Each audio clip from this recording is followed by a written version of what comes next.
I think BB is kind of like always remained kind of a little cipher-esque, but I did try my best for every episode to like, oh, I'd like another like weird detail. Like, she's like allergic to curtains. She like reacts in kind of like an odd way when this thing happens, So just like trying to take this like, always like trying to just like shove in nothing where it's just like, oh, she's actually kind of a strange person after all, which I kind of found enjoyable. I feel like right now, like horror is it's a very serious genre right now. In a lot of ways, these are making like, it's maybe like making like an explicit like a political statement, right? It's a way to kind of like and to talk about maybe some things about a way to like talk about things like gender or race in a way that is in some ways less serious because it's in a horror context, but also very serious because it's like horror. Yeah. Or it's just like, I think from an artistic point of view, I just feel like horror is also in this place where it's like it's a very serious, very, very serious thing. So I had a hard time kind of like placing the tone for Anatomy of the Killer compared to other things kind of like out there.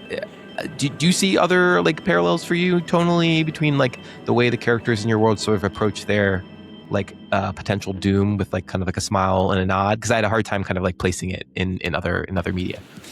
Yeah, I think Mock Bear comics like Amy and Jordan, it's like, okay. it's kind of like described in that almost like not to dismiss it, but it's kind of written in the same way as like when little kids are kind of writing a story, and it's just like don't look now, Amy, there's a horrible head creature kind of like walking behind us, and then like all the screams are just written and then it's like a very flat like effectless panel of like something horrible happened, and then the characters is kind of emotionlessly discussing it between each other as the horrible thing is happening.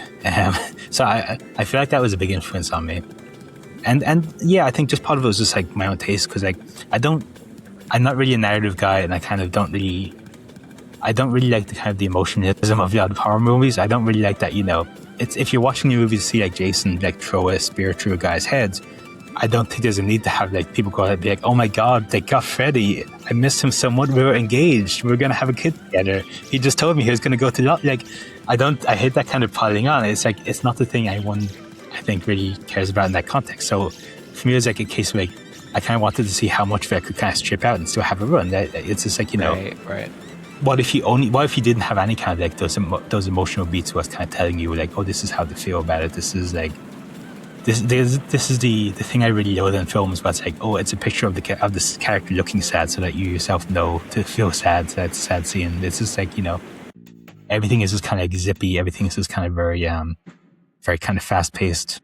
I guess actually just thinking of something you were saying about the kind of the serious horror thing, I do feel like I'm kind of like, it's maybe like it wasn't really intentional at first, but I do feel like it's maybe kind of the inverse of those things in a way, because it's like something I was thinking about recently is that it's not really like a case of like a horror game that's like meant to be a metaphor. Like the horror game is like the skin, and then what's underneath is like the real story, the metaphor, and so on.